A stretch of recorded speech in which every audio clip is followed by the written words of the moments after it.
یا اللہ یا اللہ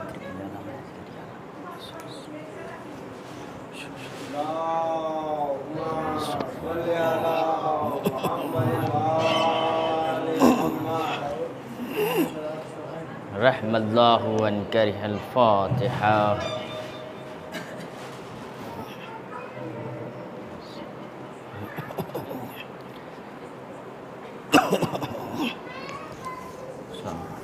الحمدللہ رب العالمین الرحمن الرحیم مالک یوم الدین ایاک نعبد و ایاک نستعین اهدنا الصراط المستقیم صراط الذین انعمت علیہم غیر المغضوب علیہم قل اللہ احد اللہ الصمد ولم یکن له کفوا احد.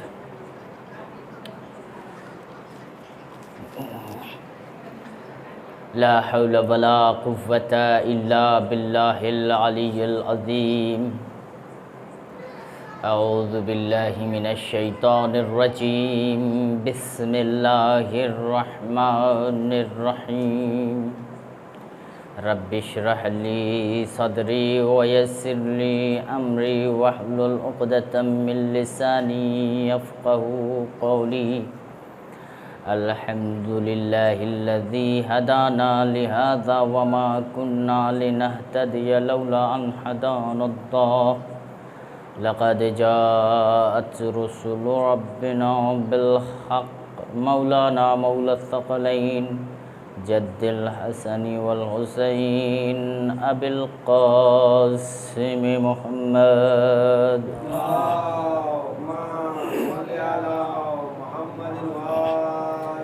وأهل بيته الطيبين الطاهرين المعصومين المظلومين ولعنة الله على القوم الظالمين. أما بعد فقد قال الله تبارك وتعالى في قرآن مجيد. بسم الله الرحمن الرحيم. من كان يرجو لقاء ربه فلیعمل عملا صالحا. صلوات بر محمد و آل محمد پہ. اللہم صلی علی محمد و آل محمد. ساری تعریفیں اس اللہ کے لیے ہے کہ جس نے ہمیں پیدا کیا، فنا سے بقا بخشا. پروردگار عالم سے دعا ہے کہ جتنی بھی ہم نے حسین کے غم میں فرش عزا بچھائے، ماتمداری کی، ہماری ان محبتوں کو قبول فرما، ہماری اس عزا کو قبول فرما. عزیزان گرامی، اللہ تعالیٰ قرآن مجید میں ارشاد فرما رہا ہے کہ جس انسان کو یہ احساس ہے کہ اسے پروردگار عالم کے ہاں جانا ہے تو بس اسے چاہیے کہ عمل صالح بجا لائے. مسلسل 7 راستے ہم نے بتائیں آپ کو کہ وہ کون سا راستہ ہے جس کے ذریعے سے آپ اللہ سے قریب ہو جائیں.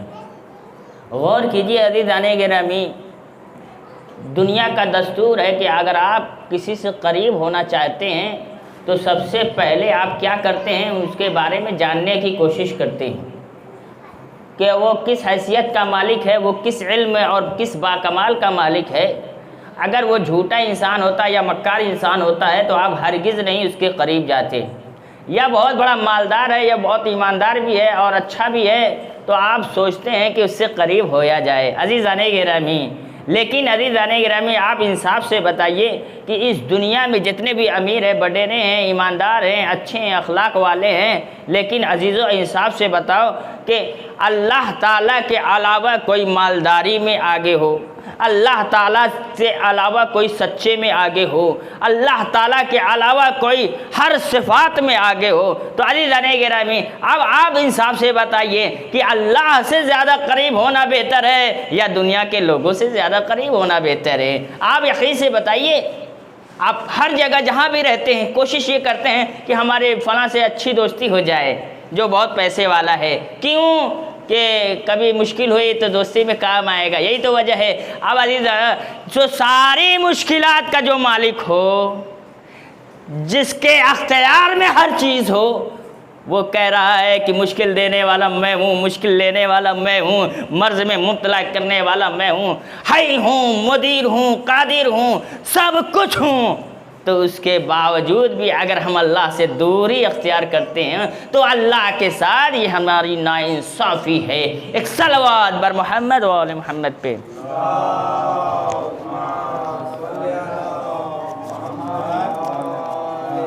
غور کیجیے عزیزان گرامی، اللہ نے قرآن میں ارشاد بھی فرما دیا ہے کہ جس طریقے سے دنیا میں ایک اچھے مالدار، ایک اچھے انسان سے دوستی اور قرابت داری مشکل ہے، اسی طریقے سے اللہ نے بھی کہہ دیا کہ ہم سے بھی قریب ہونا بڑا مشکل ہے۔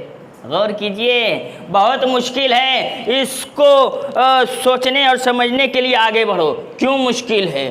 اس کے لیے جاننے کی کوشش کرو، معرفت حاصل کرو، علم حاصل کرو، کیوں اللہ سے قرابت مشکل ہے۔ اللہ نے کہا کہ جس طریقے سے نماز مشکل ہے ان لوگوں کے لیے جس کے دل میں خالص للہ نہیں ہے، جس کی نیت صاف نہیں ہے، اس کے لیے نماز مشکل ہے، اور جس کی نیت صاف ہے اس کے لیے نماز بالکل آسان ہے، اسی طریقے سے اللہ کی قرابت سب سے زیادہ آسان ہے اگر آپ کے دل اور آپ کی نیت صاف ہے، اور آپ کے اگر نیت صاف نہیں ہے، دل پاک نہیں ہے، اسی طریقے سے نماز مشکل جیسے لگتی ہے، اسی طریقے سے اللہ سے بھی قرابت مشکل ہے۔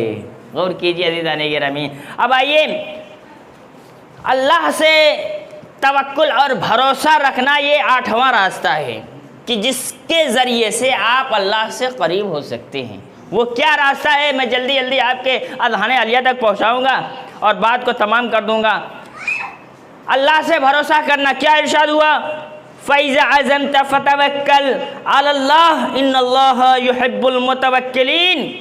اللہ قرآن میں ارشاد فرماتا ہے کہ جو کچھ بھی کوئی بھی انسان ارادہ کرتا ہے، عزم کرتا ہے کسی کام کو کرنے کا، تو بس اسے چاہیے کہ اللہ پہ بھروسہ رکھے۔ غور کیجئے، اس ارادوں کو پورا کرنے والا اللہ ہے اور اس کے علاوہ کوئی نہیں ہے۔ پھر اللہ کیا کہتا ہے کہ ان اللہ یحب المتوکلین، بے شک اللہ بھروسہ کرنے والوں کو دوست رکھتا ہے۔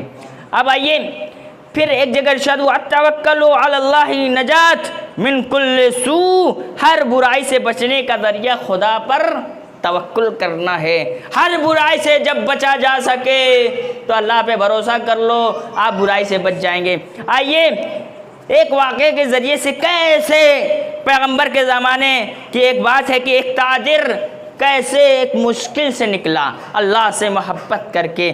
کیا کہ وہ تاجر تھا اور تجارت کر کے شام سے لوٹ رہا تھا مدینے کی جانب۔ غور سے سنیے عزیزان گرامی، اب جیسے ہی راستے میں کیا دیکھا کہ کچھ شام کے ڈاکو اس کے پاس آئے اور کہا کہ بھئی جتنا بھی مال لیے ہو، پیسہ لیے ہو، میرے حوالے کر دو، وگرنہ تمہارے جان کھا جاؤں گا، تمہیں قتل کر دوں گا۔ اب عزیزان گرامی اس کے بعد سارا مال لوٹ لیا، نیام سے تلوار نکالی، چاہا کہ اس کو قتل کر دیں۔ اب وہ پوچھنے لگا تاجر کہ بھیا تمہیں مال سے مطلب ہے، تم میری جان سے کیوں کھیل رہے ہو، تم مجھے آزاد کر دو۔ اب اس نے جواب دیا کہ اچھا میں تمہیں چھوڑ دوں گا تو کل کے تم جا کر شام میں عدالت میں گواہی دو گے کہ بھیا فلاں نے مجھے مارا ہے، تو بتاؤ میں تو جیل میں چلا جاؤں گا، میری پھانسی ہو جائے گی، قبل اس کے کہ میں تمہیں مار دوں سارا معاملہ ہی ختم ہو جائے۔ عزیزان گرامی غور سے سنیے، اللہ پہ بھروسہ کرنا کتنا بڑا کام ہے۔ انسان کی جان، انسان کی ہر مشکلات کیسے دور ہو جاتی ہے۔ عزیزان گرامی اب آئیے اس نے ایک جملہ کہا کہ بھیا مجھے اتنی مہلت دے دو کہ میں بارگاہ الہی میں 2 رکعت نماز پڑھوں اور اپنے اللہ کو یاد کروں۔ غور کیجئے، اب جیسے ہی اس نے کہا کہ ٹھیک ہے بھئی 2 ہی رکعت کی بات ہے، تم نماز پڑھ لو، اللہ اکبر کی آواز آئی، نماز پڑھی، نماز تمام کر دی۔ اس کے بعد اپنے ہاتھوں کو بلند کیا، پروردگار عالم تیرے علاوہ اور میرے علاوہ یہاں پہ کوئی نہیں ہے، تیرے ہی سے میں چاہتا ہوں کہ تو میری مدد کرے، میں غیروں سے نہیں چاہتا کہ میری غیر مدد کریں۔ عزیزان گرامی اے پروردگار عالم مجھے بچا لے۔ اب عزیزو اللہ پہ توکل کہا کہ تیرے ہی علاوہ کوئی نہیں ہے اس دنیا میں جو مجھے بچا سکتا ہے۔ اب جیسے ہی اللہ نے دیکھا کہ اس کا توکل، اس کا بھروسہ مجھ پہ ہے، تو اچانک ایک گھوڑ سوار جوان شخص آیا نورانی شکل میں، اور آیا ان گنڈوں سے ان ڈاکوؤں سے لڑنے لگا بھیڑنے لگا. دیکھیے عزیزان گرامی اللہ پہ بھروسہ کرنا کتنا بڑا کام ہے. لڑنے لگا, اس کو قتل کر دیا, مار دیا. اب وہ نورانی شخص اس کے قریب آتا ہے اور وہ شخص پوچھتا ہے تاجر بھیا اتنا بڑا کام کیسے تم نے کیا جو میری مدد کی؟ کہا کہ بھیا یہ تو نے ہی کیا ہے, اس میں میرا کوئی بڑا فضل نہیں ہے. کہا کہ کیسے؟ کہا کہ بھیا تو نے اللہ پہ بھروسہ کیا تھا, وہ میں تمہارا بھروسہ ہوں. کیونکہ جو بھروسہ انسان کرتا ہے اللہ اس بھروسے کو ایک نیکی میں تبدیل کر دیتا ہے, ایک شکل و صورت میں تبدیل کر دیتا ہے, اور آسمان پہ اللہ تعالیٰ اس کو ٹھہرا دیتا ہے کہ جب بھی کوئی بندہ مشکل میں جائے تم اس کی مدد کرنا, وہ ہو بھروسہ تمہارا. اس لیے کہا کہ جبرائیل نے آواز دی, کہا کہ دیکھو اے بھروسے, جاؤ اس کی مدد کرو, وہ مشکل میں ہے. جبرائیل کی آواز سنی, میں ترنت آ کر تمہاری مدد کرنے کے لیے آ گیا, اور اللہ نے کہا جاؤ اس کی جان کی حفاظت کرو. میں وہ تمہارا بھروسہ اور یقین ہوں جو اللہ پہ تم نے توکل کیا تھا, جو اللہ پہ تم نے اعتبار کیا تھا. ایک صلوات بر محمد و آل محمد پہ.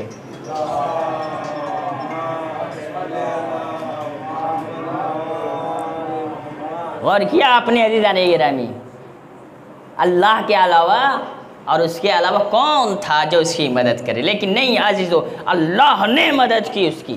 کسی بھی حالت میں ہم رہیں, کوئی چارہ نہ ہو, لیکن اللہ کا دامن ہمیں کبھی نہیں چھوڑنا ہے. عزیزان گرامی اب آئیے 9ویں چیز جو اللہ سے قریب ہونے کا راستہ کیا ہے, میں اس کے بعد تمام کر دوں گا. 9ویں چیز کیا ہے؟ کسی انسان کو حقارت کی نظر سے دیکھنا, اور جو انسان اس سے بچ جائے تو اللہ کے قریب ہو جاتا ہے. ہر انسان اپنے آپ میں ایک بڑا انسان ہے, کیونکہ اشرف المخلوقات ہیں. انسان اشرف ہے, چاہے وہ کالا ہو, چاہے گورا ہو, چاہے کسی بھی مسلک کا ہو, چاہے وہ کسی بھی قبیلے کا ہو, اس سے مطلب نہیں ہے. کیوں کہ ہر انسان اشرف المخلوقات ہے, اس لیے اس کو حقیر کی نظر سے نہیں دیکھ سکتے, حقارت کی نظر سے نہیں دیکھ سکتے. آئیے وہ راستہ میں آپ کو بتاتا ہوں کہ ایک حدیث ہے کہ جو بھی کسی شخص کسی مسکین کو حقارت کی نظر سے دیکھتا ہے تو اللہ اس کو دنیا میں بھی ذلیل کرتا ہے اور آخرت میں بھی ذلیل کرتا ہے. غور سے سنیے. آئیے کیا ارشاد ہوا کہ یا ایھا الذین آمنوا لا یسخر قوم من قوم, کوئی بھی گروہ دوسرے گروہ کا مذاق نہ اڑائے. کیا اللہ تعالیٰ کیا کہہ رہا ہے کہ کوئی بھی گروہ ہو ایک دوسرے گروہ کا کبھی بھی مذاق نہیں اڑا سکتا. آئیے عزیزان گرامی ہم دنیا کے عالم اسلام میں جب بھی ہم تجزیہ کریں تو کیا ہوتا ہے کہ جس طریقے سے ہندو نظام میں دلت سماج کو کس طریقے سے حقارت کی نظر سے دیکھا جاتا ہے, غور سے سنیے. اسی طریقے سے اسلامی ممالک میں بھی ایک ممالک دوسرے ممالک کو حقارت کی نظر سے دیکھتا ہے. کہا کہ یہ عجمی ہیں, ہم عربی ہیں. غور سے سنیے, ہر معاملے میں ایک غریب ہے ایک امیر ہے, امیر کہتا ہے غریب کو تم غریب ہو اس لیے میں تمہیں حقیر کی نظر سے دیکھتا ہوں, لیکن اللہ کہتا نہیں, تم بھی برابر ہو, تم بھی برابر ہو, کیونکہ میں نے تم کو مال دیا ہے اور اس کو مال نہیں دیا ہے, میری اس میں مصلحت ہے, اس میں تمہارا کوئی بھی حق نہیں ہے. اس لیے امیر انسان کو بھی چاہیے کہ اس حقیر انسان اس غریب انسان مسکین انسان کو بھی افضل طریقے سے دیکھے, اچھے طریقے سے دیکھے. اب آئیے عزیزان گرامی, ہر مسلک میں کچھ نہ کچھ گروہ ایسے پائے جاتے ہیں جو اپنے سماج میں اپنے معاشرے میں ایک دوسرے کو حقارت کی نظر سے دیکھتے ہیں. کس بنیاد پہ؟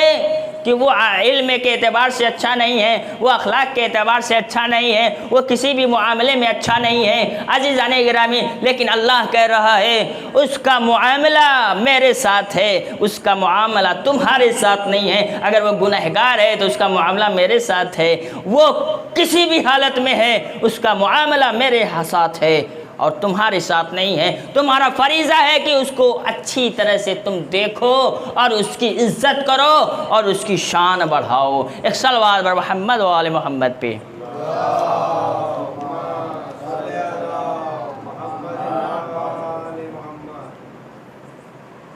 اب آئیے عزیزان گرامی، ایک بات زحمت تمام کر دوں گا۔ ایک چھوٹے قد کا ایک لڑکا تھا، ایک بادشاہ کو 4 سے 5 بچے ہوئے، 4 بچے بڑے اچھے بڑے خوبصورت پیدا ہوئے، اور دیکھیے حقارت کی نظر سے دیکھنا جو ہے کتنا برا کام ہے۔ ایک بچہ بڑا ہی ناٹے قد کا تھا، بدصورت تھا، اور 4 بچے بڑے ہی خوبصورت تھے۔ اچانک ایک محفل میں ایک بادشاہ کی نظر اپنے بچے پہ پڑی جو بڑا چھوٹے قد کا تھا، اور یہ محسوس کر رہا تھا کمظرفی۔ دیکھیے عزیزان گرامی، بادشاہ یہ سوچ رہا تھا کاش کہ یہ میرا بچہ نہ ہوتا، کہ جو میں دنیا کے سامنے لوگوں کے سامنے جو ہے حقیر کا باعث بن رہا ہوں، تحقیر کا باعث بن رہا ہوں۔ عزیزان گرامی، اب اس کے بعد جیسے ہی کچھ کہا تو بچے نے سنا، کہا کہ بابا آپ مجھے حقارت کی نظر سے دیکھتے ہیں، کیا آپ کو پتہ نہیں ہے کہ اللہ نے حقارت کو کرنے والے کو پسند نہیں کرتا ہے؟ اور آج اگر مجھے اللہ نے ناٹا پیدا کیا ہے، بدصورت پیدا کیا ہے، تو لیکن اللہ نے ان 4 بچوں سے زیادہ ان بچوں سے زیادہ علم بھی تو عطا کیا ہے، کرامت بھی تو عطا کیا ہے، فضل بھی تو عطا کیا ہے، عقل زیادہ دی ہے، شعور زیادہ دیا ہے۔ تو اب بتائیے وہ جو ناٹے قد کا اور جو بدصورت ہے، کیا علم کا مقابلہ کر سکتی ہے؟ کیا وہ اخلاق کا مقابلہ کر سکتی ہے؟ کیا وہ شعور کا مقابلہ کر سکتا ہے؟ اب عزیزان گرامی آئیے، کچھ دنوں کے بعد کچھ لوگ آئے، بادشاہ کے اوپر حملہ کر دیا قبضہ کرنے کے لیے۔ اب آئیے عزیزان گرامی، وہی جو ناٹا قد کا تھا، جس کی حقارت کی نظر سے بادشاہ دیکھتا تھا، اب دیکھیے اب جیسے ہی حملہ کیا سب سے پہلے نیام سے تلوار نکل کر کے آگے بڑھا۔ بادشاہ نے دیکھا کہ ہاں واقعاً اللہ نے اسے عقل و شعور زیادہ دیا ہے، اپنے باپ کی خدمت کے لیے سب سے پہلے وہ آگے بڑھا، تلوار نکالی، لوگوں کو مارا، اور اس کے بعد اب کچھ لوگ بڑے بڑے جو اپنے آپ کو بہادر کہلاتے تھے وہ بھاگنے لگے۔ آواز دی، اب کیوں تم بھاگتے ہو؟ تم تو اپنے آپ کو بڑے بہادر سمجھتے ہو۔ غور کیجئے، تم تو بادشاہ کے قریب بیٹھ کر کے یہ جتلاتے ہو کہ مجھ سے بڑا بہادر کوئی نہیں، آؤ لڑو، کیوں بھاگتے ہو؟ عزیزان گرامی، اس کے بعد تمام لوگوں کو مار دیا۔ نتیجہ یہ ہوا کہ بادشاہ کی حفاظت ہو گئی، سارے کے سارے بھاگ گئے۔ اس کے بعد بادشاہ نے اس اپنے بچے کے قریب آیا، کہا کہ میں مان گیا کہ تم دیکھنے میں پست لگتے ہو، تم دیکھنے میں تو چھوٹے لگتے ہو، لیکن کردار میں تم بہت بڑے ہو، تم اخلاق میں بہت بڑے ہو، تم وفاداری میں بہت بڑے ہو۔ تو اسی لیے عزیزان گرامی پھر اس نے کہا کہ ہمیں کسی بھی انسان کو اس کی شکل پہ نہیں جا کر کے بلکہ اس کے کردار پہ جا کر کے اپنانا ہے۔ ایک صلوات بر محمد و آل محمد پہ۔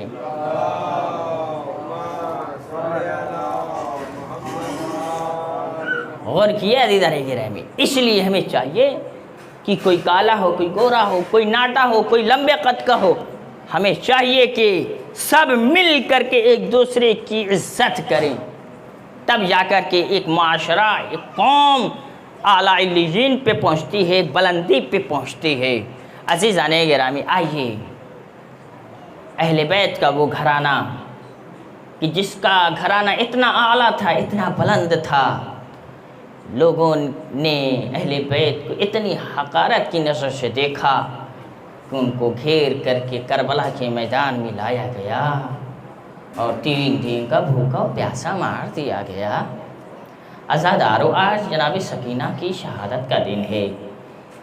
کچھ جگہ ایک سفر کو جناب سکینہ کی شہادت منائی جاتی ہے، کچھ جگہ 10 کو، آج 17 کو منائی جا رہی ہے، عزاداران مظلوم کربلا۔ آئیے اس سکینہ کو پرسا دیتے ہیں، کتنی مظلوم سکینہ تھی۔ جب 11ویں محرم کو رات کو پانی لایا گیا، دانہ لایا گیا، تو جناب زینب نے سکینہ کو کہا کہ لو سکینہ، تم سب سے چھوٹی ہو، تم پانی پی لو۔ تو عزادارو سکینہ نے کیا کہا؟ مقتل کی جانب گئی، کہا کہ اے بیٹی اماں، میں پہلے علی اصغر کو پانی پلاؤں گی، تب جا کر کے میں پانی پلاؤں گی۔ عزاداران مظلوم کربلا۔ اس کے بعد آئیے جناب سکینہ کربلا سے کوفہ، کوفہ سے شام، اتنے تازیانے کھاتے کھاتے آئے کہ زندان شام میں جناب سکینہ کی شہادت واقع ہو جاتی ہے۔ عزاداران مظلوم کربلا، کیا آپ سن سکیں گے وہ مصائب جب جناب سکینہ اچانک رات کا وقت تھا، سو رہی تھی، سوتے سوتے خواب میں کیا دیکھا کہ میرے بابا آئے ہیں، کہہ رہے ہیں کہ اے سکینہ گھبراؤ نہیں، عنقریب تم میرے پاس آنے والے ہو۔ جناب سکینہ نے کہا بابا آپ اس وقت آئے ہیں جب ہمارے اوپر اتنے تازیانے مارے، اے بابا آپ اس وقت آئے ہیں، ارے شمر نے میرے بندے چھینے، ارے اے بابا آپ اس وقت آئے ہیں، ارے کربلا سے کوفہ، کوفہ سے شام، دیار بدیار پھرایا گیا، اے بابا آپ ہمیں جلدی اپنے پاس بلا لیں۔ عزاداران مظلوم کربلا، اچانک جناب سکینہ خواب سے بیدار ہوتی ہیں، رونے لگتی ہیں، گریہ وزاری کرنے لگتی ہیں۔ سیدانیاں پوچھتی ہیں اے بیٹی سکینہ، اے بہن سکینہ آپ اتنا گریہ کیوں کر رہی ہو؟ سکینہ کہتی ہیں اے سیدانیوں، اے پھوپھی اماں، ارے ابھی میرے بابا یہاں پہ موجود تھے، ارے بابا نظر نہیں آ رہے۔ اجرکم اللہ، اجرکم اللہ۔ عزادارو، یہ رونے کی آواز یزید کے دربار میں پہنچی۔ یزید نے کہا ارے یہ رونے کی آواز کیسی آ رہی ہے؟ آواز ہے یہ حسین کی چھوٹی بچی سکینہ اپنے بابا کو یاد کر کے رو رہی ہے۔ اجرکم اللہ، اجرکم اللہ۔ یزید نے کہا کہ جاؤ جاؤ اس کے بابا کا سر اس کے حوالے کر دو۔ اب جیسے ہی تشت میں سر حسین کو لایا گیا، جناب سکینہ کے پاس لایا گیا تو جناب سکینہ نے منع کر دیا، ارے لے جاؤ مجھے کھانا پانی نہیں چاہیے، ارے مجھے اپنے بابا کے یہاں جانا ہے۔ عزادارو، روایت نے لکھا ہے کہ جیسے ہی تشت سے پردہ ہٹایا گیا تو جناب سکینہ نے کیا دیکھا کہ ارے یہ تو کھانا نہیں ہے بلکہ سر حسین ہے، یہ میرے بابا کا سر ہے۔ ایک چیخ ماری، ہائے بابا آپ ہمیں اپنے پاس بلا لیجئے۔ سر حسین تشت سے بلند ہوا، سکینہ نے آغوش میں لیا، اپنے رخسار کو اپنے بابا کے رخسار پہ رکھا، کہا بابا اب جینے کا دل نہیں کر رہا۔ اے بابا شمر نے اتنے تازیانے مارے، اب اس کی تکلیفیں برداشت نہیں ہوتی۔ عزادارو، اچانک کیا ہوا کہ جناب سکینہ کی روح پرواز کر جاتی ہے۔ سید سجاد ایک ندا بلند کرتے ہیں، انا للہ و انا الیہ راجعون، رضم بقضائہ و تسلیما لامرہ۔ عزادارو، سارے بیویوں میں کوہرام مچ گیا۔ یزید نے ایک غسالہ کو بھیجا کہ جاؤ جناب سکینہ کو غسل دے دو۔ عزادارو، جب غسالہ آتی ہے جناب سکینہ کے کرتے کو اتارتی ہے، ایک چیخ مارتی ہے، اے زینب ارے اس کو کون سا مرض ہوا تھا کہ جس کے پشت پہ اتنے زخمی ہو گئے؟ اجرکم اللہ، اجرکم اللہ۔ جناب زینب نے ایک جملہ کہا، ارے اس کو کوئی مرض نہ تھا، ارے صرف اتنا ہوا کہ ارے کربلا سے کوفہ، کوفہ سے شام اتنے تازیانے مارے گئے کہ اس تازیانے سے سکینہ کی پشت زخمی ہو گئی۔ اجرکم اللہ، اجرکم اللہ۔ اس کے بعد یزید نے کفن دفن کیا، کفن بھیجا۔ سید سجاد نے کہا نہیں نہیں ہمیں کفن کی ضرورت نہیں ہے، ہم سکینہ کو اسی طرح دفن کر دیں گے۔ جناب سید سجاد نے زندان شام میں ایک چھوٹی قبر کھودی، قبر میں سکینہ کو اپنے آغوش میں لے ہوئے قبر میں اترے، ایک آواز بلند کی، بابا لے لیجئے آپ کی امانت، اے بابا مجھے معاف کر دینا، آپ کی امانت کو سالم نہیں لوٹایا بلکہ آپ کی امانت کو زخمی لوٹا رہا ہوں۔ انا للہ و انا الیہ راجعون رضا بقضائہ و تسلیما لامرہ بسم اللہ الرحمن الرحیم اللہم کل ولیک الحجۃ بن الحسن صلواتک علیہ وعلی آبائہ فی هذه الساعة وفی کل ساعة ولیا وحافظا وقائدا وناصرا ودلیلا معینا حتی تشکرہ ارضاک تمتعہ فیہا طویلا ماتم حسین.